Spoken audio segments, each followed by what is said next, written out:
प्रधानमन्त्री ओलीद्वारा खोप सहयोगका लागि बेलायती समकक्षी जोनसन समक्ष आग्रह, नेपालले छिट्टै खोप प्राप्त गर्ने बेलायतको भनाई। I called our neighbors and other friends, global international organizations and others to support us.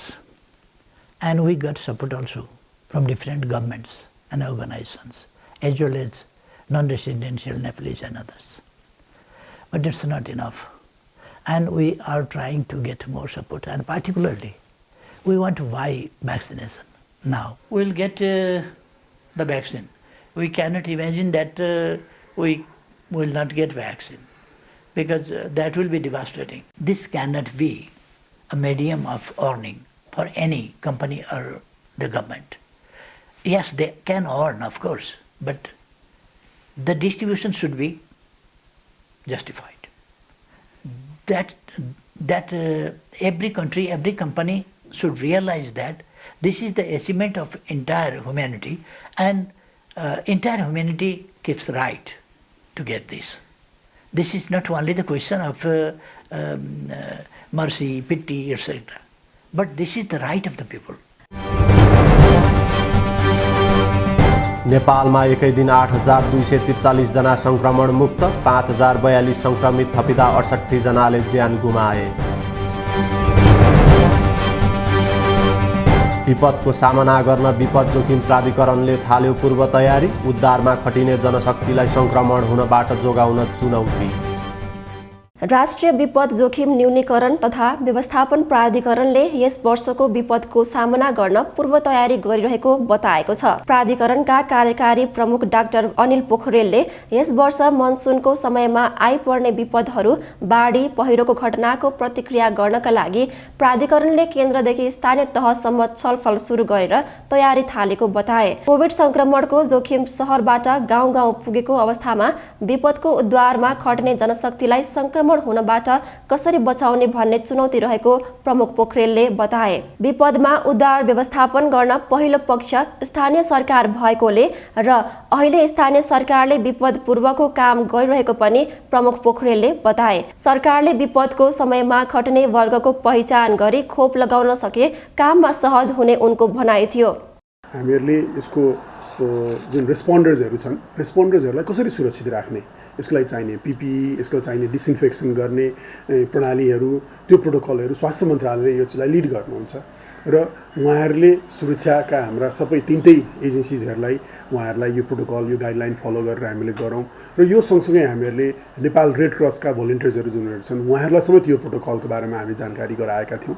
त्यही अनुभवलाई नै हामीहरूले यो वर्ष हामीले पालना गर्नुपर्ने हुन्छ एक। तर त्यो सँगसँगै हामीहरू स्वास्थ्य मन्त्रालय छौँ, हामी अर्को के पनि गर्दैछौँ भने हाम्रा यस्ता फ्रन्टलाइन रेस्पोन्डर्सहरूलाई हामीहरूलाई स्थानीय पालिकामा हुने खालका स्वयंसेवीहरूदेखि लिएर रेड क्रसका भोलिन्टियर्सहरूदेखि लिएर हाम्रो सुरक्षाकर्मीहरू जसले चाहिँ यो विपत्तिको समयमा यसको भोलिन्टियर्सहरूको पनि जुन काम गर्नु, रेस्पोन्डर्सको जुन काम गर्नुहुन्छ उहाँहरूलाई पनि खोपको व्यवस्थामा उहाँलाई प्राथमिकतामा दिने। अहिले अब आज हाम्रो जहाज गएको छ चीनमा लिएर आउन, त्यस्तो लगायत नेपाल सरकारले विभिन्न सरकारहरूको मार्फतबाट जुन लिएर आउने खोपहरूमा चाहिँ यो फ्रन्टलाइन रेस्पोन्डर्सहरूलाई प्राथमिकतामा राख्ने, हेल्थ वर्कर्सलाई प्राथमिकता राख्ने, हाम्रो सुरक्षा संयन्त्रका साथीहरूलाई प्राथमिकता राख्ने, यी यावत कुराहरूमा हामीहरू स्वास्थ्य मन्त्रालय लगायत नेपाल सरकारका विभिन्न मन्त्रालयहरूसँग हामीहरू यसमा समन्वय गरेर हामीहरू तयारी गर्दैछौँ। विपदमा उद्धारमा खट्ने फ्रन्टलाइनर्सहरूलाई कोभिड-19 विरुद्धको खोपको व्यवस्थापन गर्ने बारे सम्बन्धित मन्त्रालयसँग छलफल भइरहेको पनि उनले जानकारी दिए।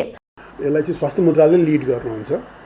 स्वास्थ्य मन्त्रालयले हामीहरूको जुन यो रोग व्याधिहरू चाहिँ यो जुन बर्खामा बढी हुन्छ 6 खालका मुख्य गरी कालाजार लगायत हामीको झाडा पखाला लगायत खालका रोग व्याधिहरू, त्यसलाई नै चाहिने स्टक गर्नुपर्नेहरू हुनसक्छ, सरसामग्री, औषधिहरू, त्यसको बन्दोबस्त गर्ने। तर यो कोभिडको परिप्रेक्ष्यमा थप गर्नुपर्ने यो दुईटै हिसाबबाट, स्वास्थ्यको हिसाबबाट र अर्को यसको लागि न्युट्रिसन खानेकुराहरू पनि हामीले राख्नु पर्यो। बाढी पहिरोहरू जान सक्छ होइन, त्यो व्यक्तिहरू जुन आश्रयस्थलमा जुन आउनुभएको छ उहाँहरूलाई चाहिने खानेकुराहरूको पनि न्युट्रिसनको हिसाबबाट त्यो क्लस्टरको माध्यमबाट स्वास्थ्य मन्त्रालयले त्यसलाई लिड गर्नुहुन्छ। यो सँगसँगै आपूर्ति मन्त्रालय लगायत अन्य विभिन्न मन्त्रालयहरूको नेतृत्वमा हामीहरूले क्लस्टरको सिस्टम बनाएका छौँ।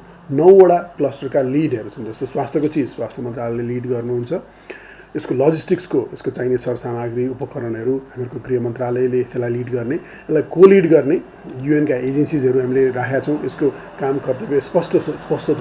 उहाँहरूको कार्ययोजना पनि हामीहरूले सङ्घीय तहमा गर्ने त्यो कार्ययोजना पनि हामीले उहाँहरूसँगै मिलेर काम गरेका छौँ। आजको अबको तपाईँसँगको यो इन्टरभ्यू पछाडिको लगत्तैको मिटिङ भनेको उहाँहरूसँगको त्यो कार्ययोजनामा हामी छलफल गर्दैछौँ।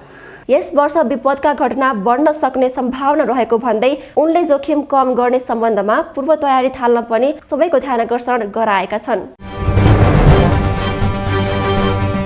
मनसुनको बेलामा आउने स्वास्थ्य समस्याहरूको सामना गर्न सरकार तयारी अवस्थामा र्यापिड रेस्पोन्स टिम गठन गरिने।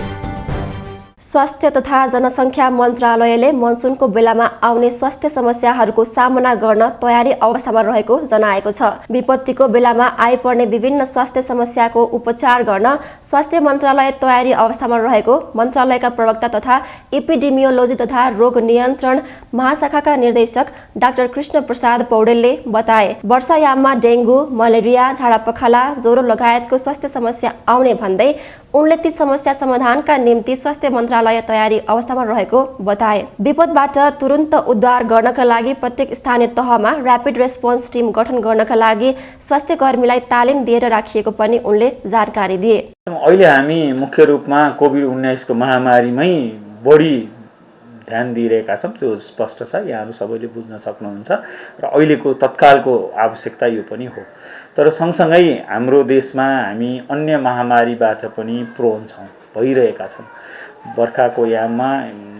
वर्षाको याममा विशेष गरी डेङ्गु रोगको प्रकोप बढ्छ, मलेरिया बढी हुन्छ, त्यसपछि झाडा पखालाहरू पनि बढी हुन्छन्, पानीका स्रोतहरू धमिलिन्छन्। यी हाम्रोमा सधैँ भइराख्ने कुरा हो। त्यो बाहेक बाढी, विशेष गरी तराई क्षेत्रमा बाढी र पहाडी क्षेत्रमा चाहिँ पहिरो पनि जाने गर्छ। यसले गर्दा यी चिजहरूको लागि हामीले गर्ने भनेको प्रत्येक स्थानीय तहमा र्यापिड रेस्पोन्स टिम भन्छ, त्यो कसरी गठन गर्ने भनेर स्वास्थ्य कर्मीहरूलाई, स्वास्थ्यका कार्यालयहरूलाई तालिम दिएर जनशक्ति तयार अवस्थामा राखिएको छ। विशेष गरी द्रुत प्रतिकारका लागि त्यो सधैँ आवश्यक हुन्छ। विशेष गरी यस्ता महामारीजन्य रोगहरू भए, किनभने यो बाढी पहिरो भएपछि पानीका मूलहरू दूषित हुने, पानी दूषित हुने र झाडा पखाला, ज्वरो, आउँ, त्यसपछि मलेरिया अथवा डेङ्गी पनि बढी देखिने गर्छ। त्यसका लागि अब हाम्रो उपचारात्मक चाहिँ सेवा र यो प्रवर्धनात्मक सेवा सँगसँगै जानुपर्ने हुन्छ र स्थानीय तहमा रहेका द्रुत प्रतिकार्य समिति अथवा हामी र्यापिड रेस्पोन्स टिम भन्छौँ। प्रवक्ता पौडेलले आवश्यक स्वास्थ्य सामग्री तयारी अवस्थामा राखिएको बताए। डेङ्गु लगायतका बिरामीहरूको परीक्षणका लागि चाहिने एन्टिजेन किट लगायतका आवश्यक स्वास्थ्य सामग्रीको व्यवस्थापन केन्द्रीय स्टोर, प्रदेशस्थित मेडिकल स्टोर र जिल्लाहरूसँगको समन्वयमा हुने उनले बताए। नियमित रूपमा अरू बेलामा पनि बर्खा भएपछि डेङ्गु लगायतका बिमारहरूलाई चाहिने एन्टिजेन किट, परीक्षण सामग्री, विशेष गरी होइन, मलेरियाको आरडिटी भयो, डेङ्गुको किट भयो, आरडिटी नै हो, त्यो पनि र्यापिड डायग्नोस्टिक किट हो। अनि त्यसपछि झाडा पखाला लगायतका जीवनजल लगायतका औषधिहरूको व्यवस्थापन केन्द्रीय स्टोर, प्रदेश स्थित मेडिकल स्टोरहरू र जिल्लाहरूसँगको समन्वयमा त्यो व्यवस्थापनको काम हुन्छ। त्यो चाहिँ नियमित कामभित्रै पर्छ, हाम्रो तयारी त्यो भित्रै गर्छौँ। र बाँकी कहीँ अनौठा चिजहरू आवश्यकता भयो भने विशेष गरी त्यहाँको जिल्ला स्थित स्वास्थ्य कार्यालयले, प्रदेश सरकारले थप सहयोग केन्द्रसँग माग्यो भने, अहिले हाम्रो कोभिड-19 को हकमा पनि हामीले त्यही गरेका छौँ। विशेष गरी अस्ति जस्तो गोर्खामा चाहिँ एउटा ठाउँमा धेरै आउटब्रेक भन्ने कुरा आयो, पर्सामा आयो, यो ठाउँ त्यही स्थानीय हाम्रो प्रदेशले नै म्यानेज गर्नुभयो। महामारीको अवस्था हेरी चाहिँ हामीले त्यो जिल्ला लेभलको संरचनाले नै व्यवस्थापन गर्न सक्यो भने ठिक छ। त्यो जिल्लामा हाम्रो टोली रहन्छ, ब्याकअप टोली रहन्छ, स्वास्थ्य संस्था रहन्छ र अहिले नयाँ हामी कोभिड-19 मा यो पनि प्र्याक्टिस पनि अध्यादेशमा आएको छ। उनले स्थानीय तह तथा प्रदेशले केन्द्र सरकारसँग माग गरेको खण्डमा केन्द्रमा पनि र्यापिड रेस्पोन्स टिम बनाइसकेको बताए। एमालेको माधव पक्षले नयाँ पार्टी गठन गर्न अदालतको फैसला कुर्ने, मुद्दा विचाराधीन रहेकाले अहिले नै हतारिन नहुने निष्कर्ष। प्रधानमन्त्रीले मधेसका मागहरू पूरा गर्न थालेपछि सरकारमा सहभागी भएको ठाकुरको प्रष्टीकरण, बाँकी माग पनि पूरा हुने विश्वास। तो ये सब चीज़ होने पर शुरू से ही हम लोग को सरकार में आने का ओली जी का जो अभी का सरकार जो बना मतलब चुनाव के बाद जो सरकार बनी है तो वो शुरू से ही हम लोग को आग्रह कर रहे थे कि सरकार में आइए, सरकार में आइए। तो हमारा ये था कि हमारा मांग और मुद्दा को आप प्रोसेस में लाइए, तब हम विचार करेंगे सरकार में आने के लिए। और जब उन्होंने काम करना शुरू किया और कुछ स्टेप जो है आगे बढ़ाए तो हमें विश्वास लगा है कि बाकी काम भी वो कर सकते हैं। उनका कहना भी था कि मैले सपने जति काम म गर्छु, वहाँ का उन्हीं के भाषा में। तो वो प्रक्रिया अभी भी जारी है और जल्द ही फिर से जो है हमें कोई कुछ खबरी आ सकती है। जो लोग जेल में पड़े हुए हैं तो जिनका मुद्दा सर्वोच्च तक पहुँच गया है तो उन लोगों के विषय में भी कानून तो मुझे जो है जरूर जो है उन लोगों का उनको जो है यातना से मुक्ति मिलेगा। जैसा हम लोग उन्होंने बार बार रखा है कि मुद्दा चलाया गया है व्यक्ति पे चीन का गाना नहीं किया अपना, लेकिन वो व्यक्ति सब वहाँ है नहीं। मॉब में किसने किस पर क्या प्रहार किया ये जानना वो नहीं है।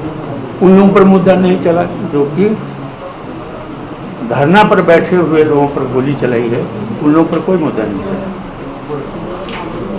लेकिन मॉब में जो है, भीड़ में जो है जो चोट पटक लगा है या किसी की मृत्यु हो गई है तो उस पर मुद्दा चला हुआ है, जबकि वहाँ पहचान ही नहीं है किसने, न वहाँ कोई हथियार का वो किस हथियार से मरा ये भी जो है उसका भी जो है वो नहीं है। इसलिए इन परिस्थितियों में जो है हम जो है जब हमारे मुद्दा और मांग को संबोधन करने का प्रक्रिया आगे बढ़ा तो हम लोग जो है सरकार में जो है गए हैं। उप प्रधानमन्त्री नियुक्त भए लगत्तै दिएको अभिव्यक्तिले महत्त्व विवादमा बहुल राज्यका लागि आन्दोलन गर्ने बताएपछि चौतर्फी आलोचना। संविधान में आवश्यक संशोधन के लिए हमें अपने काम को, अपने संघर्ष को आगे बढ़ाना, अपने आंदोलन को आगे बढ़ाना और इसके लिए हम अपने संगठन को आगे बढ़ाएंगे। तो हमारा इस पार्टी का दायित्व अपनी मांग मुद्दा को पूरा कराने के साथ साथ अपने आगामी लक्ष्य को प्राप्त करने के लिए अपने संगठन को भी आगे बढ़ाना है।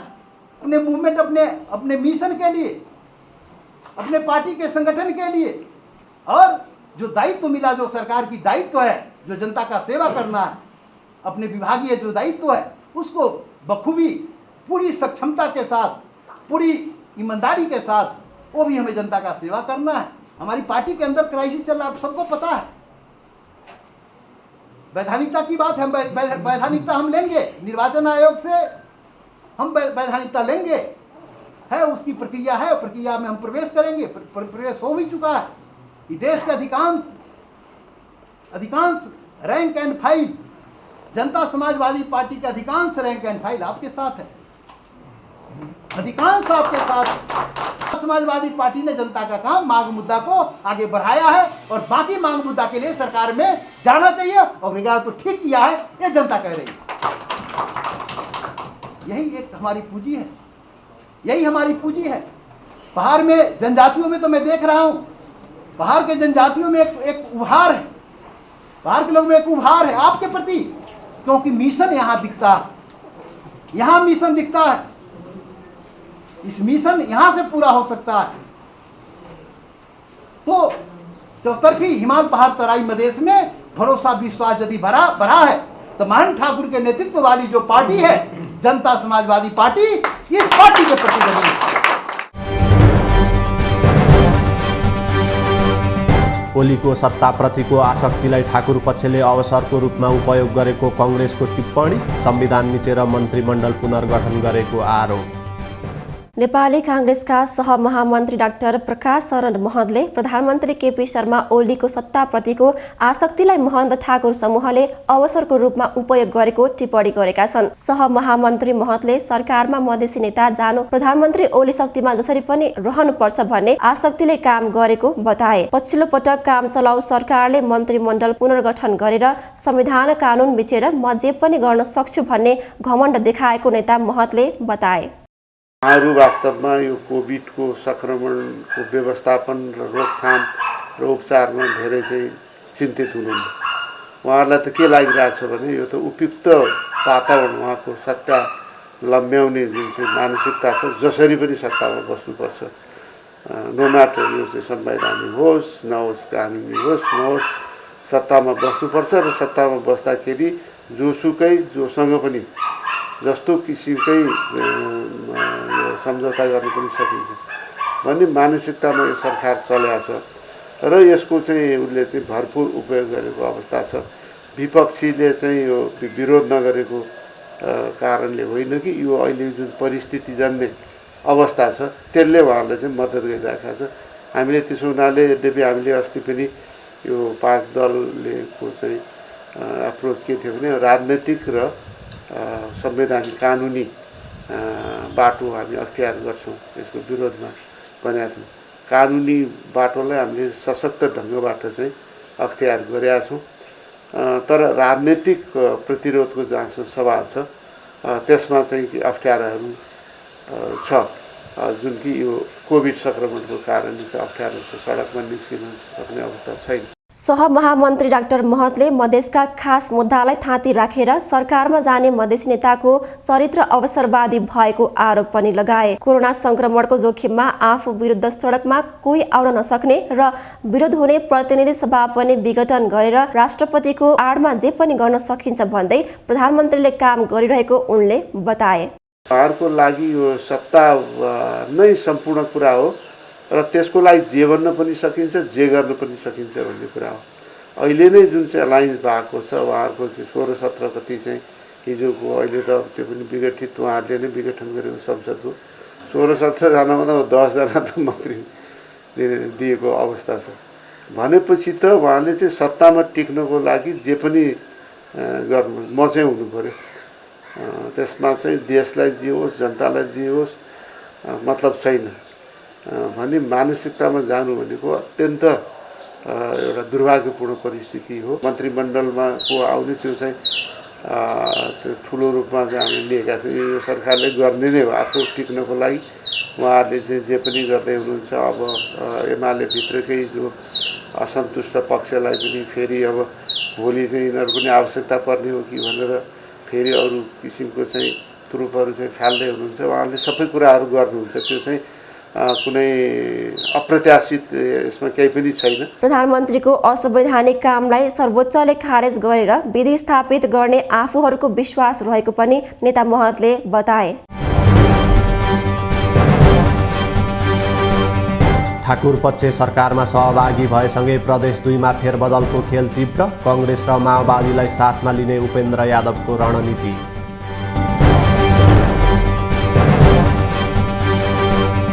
यज्ञ बहादुर बिसी र दिनबन्धु श्रेष्ठलाई कर्णाली प्रदेश सरकारमा पठाउने कांग्रेसको निर्णय, 13 बुँदे आचार संहिता जारी।